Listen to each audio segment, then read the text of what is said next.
CM Revanth Reddy టెన్షన్లో ఉన్నారన్నారు BJP జాతీయ ఉపాధ్యక్షురాలు DK అరుణ. లోక్సభ సీట్లు తగ్గుతాయని భయపడుతున్నారని కామెంట్ చేశారు. టెన్షన్లో రైతులను రేవంత్ పట్టించుకోవడం లేదన్నారు. పాలనపై రేవంత్కు పట్టు లేదని, రాజకీయాలను పక్కన పెట్టి ముందు ధాన్యం కొనుగోలు చేయాలని డిమాండ్ చేశారు. తెలంగాణలో 10 నుంచి 12 సీట్లు గెలుస్తామంటున్న డీకే అరుణ్తో మా correspondent Vikram face to face. తెలంగాణలో కాషాయ పార్టీ లెక్కలేంటి? మోడీ మేనియా పనిచేసిందా లేదా? తెలంగాణలో బీజేపీ లోక్సభలో ఎన్ని స్థానాలు సాధించబోతుంది అన్న వివరాలు బీజేపీ జాతీయ ఉపాధ్యక్షురాలు డీకే అరుణ మనతో పాటు ఉన్నారు. వారిని అడిగి తెలుసుకునే ప్రయత్నం చేద్దాం. అసలు తెలంగాణలో బీజేపీ ఎన్ని స్థానాలు వస్తాయని అంచనాలు వేస్తుంది? మీ గెలుపుపై ఉన్న నమ్మకం ఏంటి? 10 నుంచి 12 స్థానాలు గెలుస్తామనేటటువంటి నమ్మకం ఉంది.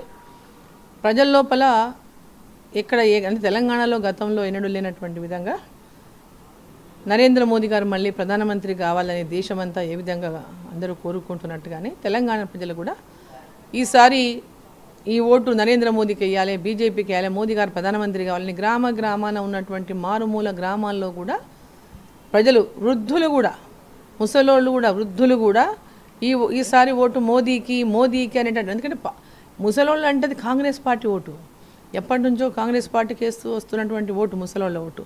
అటువంటి వృద్ధులు కూడా ఈసారి దేశం కోసం మోదీ ఉండాలి, మోదీకి వేయాలనేటటువంటి మాట ప్రతి ఇంట్లో మాట్లాడిండ్రు.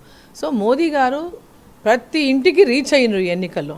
కాంగ్రెస్ పార్టీ 6 గ్యారెంటీలు అని చెప్పి మోసం చేయడంతో ఈసారి కేసీఆర్ని దించాలనేటటువంటి లక్ష్యంతో వాళ్ళని దించాలని కాంగ్రెస్ వచ్చింది. కానీ కాంగ్రెస్ 6 గ్యారెంటీల పేరు మీద వచ్చింది తప్ప నిజంగా కాంగ్రెస్ పార్టీ ఏదో పెద్దగా చేసింది తెలంగాణలో అనేటటువంటి లక్ష్యంతో రాలేదు. సో 5 నెలలకే కాంగ్రెస్ పార్టీ కూడా ప్రజల లోపల వ్యతిరేకతను సంపాదించుకున్నది.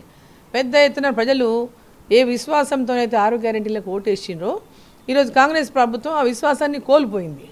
రేవంత్ రెడ్డి గారు చూసుకుంటే సీఎం సొంత జిల్లా కావడంతో మహబూబ్ నగర్ జిల్లాలో దాదాపుగా 10 సార్లు పర్యటించిన పరిస్థితి. ఆ ఎఫెక్ట్ మీ పైన ఏమైనా పడిందా? ఏమీ పడదు. రేవంత్ రెడ్డి గారు ప్రజల మనిషి కాదు. రేవంత్ రెడ్డి గారు ప్రజలతో సంబంధాలు ఉన్నవాడు కాదు. ఏ రోజు కూడా గ్రామాన ప్రజలతో రేవంత్ రెడ్డి గారికి సంబంధాలు లేవు. ఆయన కొడంగల్కే పరిమితం, కొడంగల్లో కూడా ముఖ్య నాయకులకే పరిమితం. ప్రజలతో సంబంధాలు రేవంత్ రెడ్డి గారికి ఏనాడు లేవు. ప్రజల యొక్క సమస్యలపై ఆయన పోరాటం చేసినోడు కూడా కాదు. అసలు ఈ పరిపాలన మీద ఒక పట్టు లేదు. రేవంత్ రెడ్డి గారికి పరిపాలన మీద ఇంకా పట్టు రాలేదు. పరిపాలన అనుభవం కూడా లేదు. పరిపాలన మీద పట్టు లేదు. ఎవరిని ఏ విధంగా ఏం చేయాలనేటటువంటి కన్ఫ్యూజన్లో ఉన్నాడు. ఇప్పుడు పార్లమెంట్లో సీట్లు పోతున్నాయని టెన్షన్లో ఉన్నాడు ఆయన. ఫస్ట్ పార్లమెంట్లో భారతీయ జనతా పార్టీ గెలవబోతుంది అత్యధిక స్థానాలని ఈరోజు పెద్ద ఎత్తున సర్వేలన్నీ చెప్తుంటే ఆ పరిశాలనే ఉన్నాడు ముఖ్యమంత్రి. ఎన్నికల పరిశాలలో ఉన్నాడు. ప్రజలు ఏ విధంగా ఉన్నారు? అరే ప్రజలు మాకు ఓటేసిండ్రు, రైతులు మాకు ఓటేసిండ్రు, రైతులకు సమస్యలు వచ్చినప్పుడు మేము ఏ విధంగా స్పందించాలా, ప్రభుత్వం ఏ విధంగా చర్యలు తీసుకోవాలా, దాని మీద ఆలోచనే లేదు. మొత్తం మీద మనం చూసుకోవచ్చు, రాష్ట్ర ప్రభుత్వం సీఎం రేవంత్ రెడ్డికి పాలన మీద పట్టు రాలేదు. లోక్సభ స్థానాలు తగ్గిపోతున్నాయి. ఈ నేపథ్యంలో కొంత టెన్షన్ పట్టుకుంది అని చెప్పి బీజేపీ జాతీయ ఉపాధ్యక్షురాలు డీకే అరుణ ఆరోపిస్తున్నారు. వీడియో జర్నలిస్ట్ శ్రీనివాస్ గౌడ్తో విక్రమ్, సాక్షి టీవీ, హైదరాబాద్.